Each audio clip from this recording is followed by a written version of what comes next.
Shalom. All praises to Yahweh Bahashem, Yahweh Shai, Bahashem Rakakwadash. Double honors to the elder apostles, the bishops, and the elders of GMS who rule well, peace, and salutations to the elect. My name is Aina. The title of this video is A Wife of Noble Character. All right, this is Revelations 1 and 1. The point I want out of here, of course, is blessed is he that readeth. And this will be for everybody, but of course for the woman, if you want to know what it is you need to be doing here in these last days, and ultimately that's just I got Proverbs 31, and just having faith, which Proverbs 31 hints to that, and I got some other precepts, that I'm gonna get. But anyway, Revelations 1 and 1, it says the revelation of Yahweh Shai, right, which Yahweh gave unto him to show unto his servants things which must shortly come to pass, if he sent and signified by his angel unto his servant John, who bear the record of the word of Yahweh Bashem Yahweh Shai, and the testimony of Yahweh Shai, and of all things that he saw. Blessed is he that readeth, and they that hear the words of this prophecy, and keep those things which are written therein, for the time is at hand. And that's the point. We're entering a time where we're going to be entering into Isaiah 4 and 1, where women are going to need, basically, protection. Where the scripture's going to making a man more precious than fine gold, and all these different things. Let me grab it real quick. I believe it's Isaiah 32.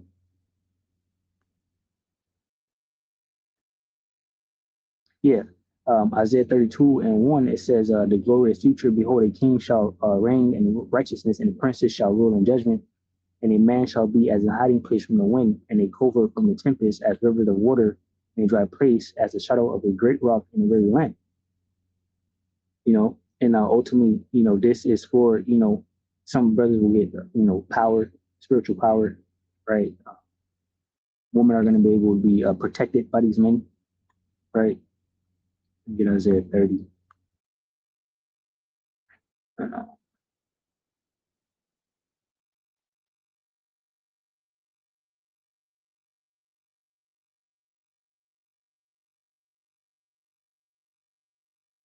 Please, Isaiah 13.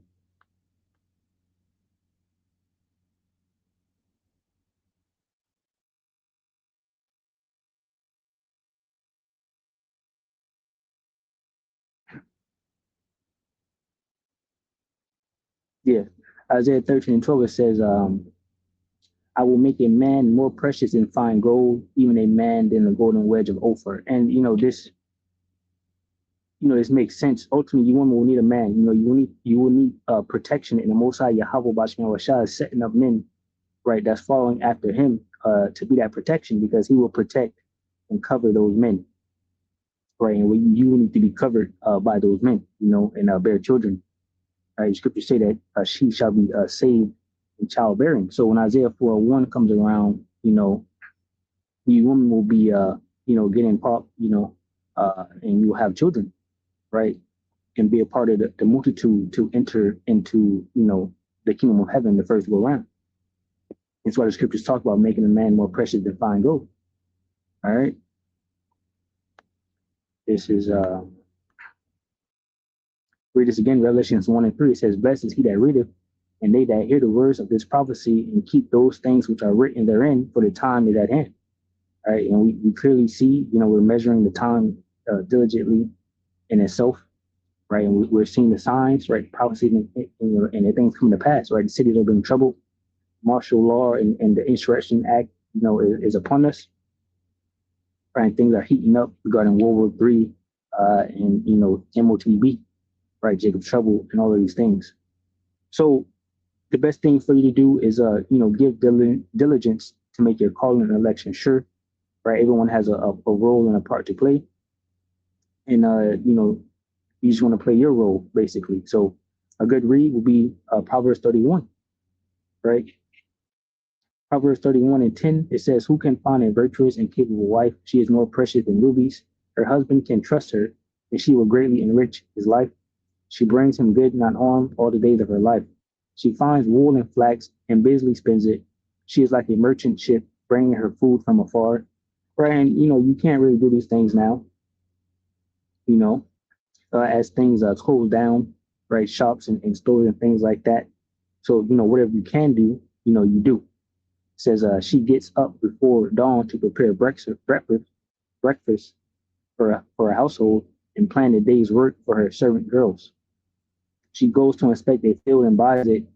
With her earnings, she plants the vineyard. She is energetic and strong and a hard worker. She makes sure her dwellings are profitable. Her dealings are profitable. Her lamp burns late into the night. Her hands are busy spinning thread. Her fingers twisting fiber. She extends a helping hand to the poor and open her arms to the needy. And sisters, make garments for the brothers and whatnot. I had my garments made by one of the sisters. It was nice garments. Says she has no fear of winter for her household. She has no fear of winter for her household, for everyone has warm clothes. As sisters make garments, probably some thicker garments or whatnot to cover brothers that may live, in an area that gets pretty cold or whatnot. She makes her own bedspreads. She dresses in fine linen and purple gowns. Her household is well known. Her husband is well known at the city gates where he sits with the other civic leaders. She makes belted linen garments and sashes to sell to the merchants. And this is the point right here, says she is clothed with strength and dignity, and she laughs without fear of the future. Now, this is where it's getting into the faith. This is going to be a big thing too. We understand that women are the weaker vessel, right? So you really, you really have to trust in your husband and believe, right? Trust in Yahweh, Bashim Awashai, right? Trust in your husband, and basically, whatever he tell you to do, whatever the case may be, or like telling you to have faith and believe and all of that. AMP says strength and dignity are her clothing, and her position is strong and secure. And she smiles at the future, knowing that she and her family are prepared. So you want to just have that faith of knowing that you're dealing with a man of the Lord, and not to fear, the wicked and, the things happening around you, whatever the case may be. So, going to this, I'll get some precepts here when I finish reading this. It says, when she speaks, this is Proverbs 31:26. When she speaks, her words are wise, and she gives instruction with kindness. She carefully watches everything in her household, suffers nothing from laziness. Her children stand and bless her. Her husband praises her. There are many virtuous and capable women in the world, but you surpass them all. Charm is deceptive, and beauty does not last, but a woman who fears the Lord Yahweh, Bashim Awashai, will be greatly praised. Reward her for all she has done. Let her deeds publicly declare her praise, right? And the person that's going to really reward you is Yahweh, Bashim Awashai, by allowing you to be with a man of the Lord, and being delivered, So I wanted to grab this because, like I said, that she laughs. Where is it at? Proverbs 31:25 is going to faith. She is clothed with strength and dignity, and she laughs without fear of the future. And that's trusting in Yahweh Bashim Awashai, right? And who the Most High Yahweh Bashim Awashai has put you with, ultimately, right? Not basically, fearing the things happening around you. So I looked up the scribe for the masteries here, and I want to get Luke 13:24. It says, "Scribe to enter in at the straight gate, for many I say unto you will seek to enter in and shall not be able." Right, the straight way is the position of difficulty, where everything is not so easy, right? You want to strive to enter that. You have to put in the work. 1 Corinthians 9:24 says, "Know ye not that they which run in a race run all, but one receiveth the prize, so run that you may attain." Right? We're all running that race to obtain that thing. Even you sisters out there, you could pray to Yahweh Bashim Awashai, right? That you're able to, get with a brother, First Corinthians 9:25, it says, "And every man that striveth for the mastery is temperate in all things. Now they do it to obtain a corruptible crown, but we an incorruptible." So that's going into your faith, right? Knowing exactly, what you're involved in and what you're trying to accomplish and achieve. It says, "I therefore so run." This is First Corinthians 9:26. It says, "I therefore so run, not as uncertainty, right? Uncertainly. So I fight, not as one that beateth the air." So you have to know, what you're involved in, and if you're the man of the Lord, right, and you know what's going on regarding that, who you are and your Israelite and whatever the case may be, then you're not uncertain of the future. You know what's going on, right, and you know what you're fighting for. It says First Corinthians 9:27. Says, "But I keep under my body and bring it into subjection," right? Right, and that's having your feelings in check, your emotions in check, especially with this Isaiah 4:1, which some women got a problem with, which doesn't matter. It's going to happen, so it's best you get with it or get left, pretty much. Isaiah 4:1 says, "And in that day 7 women shall take hold of one man, saying, We will eat our own bread and wear of our own apparel. Only let us be called by their name to take away our reproach." Right? And ultimately, that's exactly what you need. You need a man, right, for him to take away that approach. Let me see what the AMP says. It says, "And in that day 7 women will take hold of one man, saying, We will eat our own food and wear and provide our own clothes. Only let us be called by your name, take away our shame of being unmarried."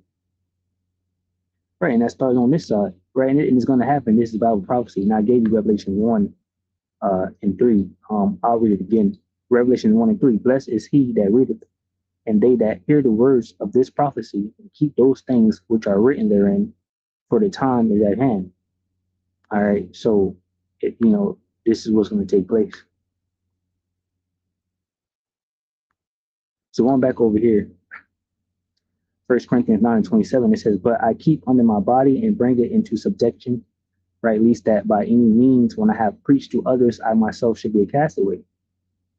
And for you sisters, if you, let's say, shalom to the next sister or whatever the case may be, you met somebody, you told them about this, and now Isaiah 4:1 is here, and you're in your feelings and your, whatever the case may be, and you become a castaway, you get put out, right?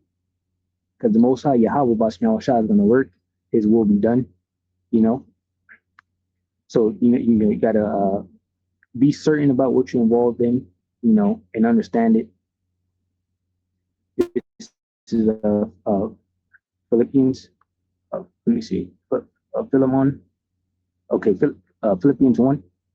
Go back over here. Philippians 1 and 15. "Some indeed preach, Yahweh Shai, even of Indian strife, and some also of goodwill." So you wanna do it in goodwill. If you do, uh, spread the word to a woman, not of you just being better than her, or wherever the case may be. Colossians 1:29, it says, "Whereunto I also labor, striving according to His working, which worketh in me mightily." Right. So you just want to strive for the masteries, right? You want to try your best to be that Proverbs 31 woman. Wherever you can do. Like I said, things are shutting down around the world, so no one's expecting a whole lot pursuant to Proverbs 31, but what can be done should be done, right? Especially if you believe and understand what you're involved in, and what you have in store for you in the kingdom. Right, in Hebrews 12:4, it says, "Ye have not yet resisted unto blood, striving against sin." And this is a big one, basically going to death, right? Now, you got that type of faith, and you're good, This is a NOT, Hebrews 12:4. It says, "After all, you have not given your lives in your struggle against sin." And I'll get it from Hebrews 12:1. It says, "Wherefore, seeing we also are compassed about with so great a cloud of witnesses, let us lay aside every weight and the sin which doeth so easily beset us, and let us run with patience the race that is set before us." And we're all in this thing. You sisters, you come around, you wanna be with a man of the Lord and whatnot. So you have to understand and know, the time period we're living in and what's happening, right? what you're involved in, and that you should have faith. Hebrews 12:2, it says, looking unto Yahweh Shai, the author and finisher of our faith, who for the joy that was set before him endured the cross, despising the shame, and is set down at the right hand of the throne of Yahweh Bashem Yahweh Shai, right? Of Yahweh. So Yahweh Shai went through everything he went through, and now he's at the right hand, full glory, right? So we're going through what we're going through here in these last days, all right? And we have a great reward, waiting for us. Hebrews 12:3 says, for consider him that endures such contradictions of sinners against himself, lest you be weary and faint in your minds. It says, ye have not resisted unto blood, striving against sin. And ultimately, Yahweh Shai did that. Yahweh Shai gave up his life, and some of us will have to give up our lives. All right.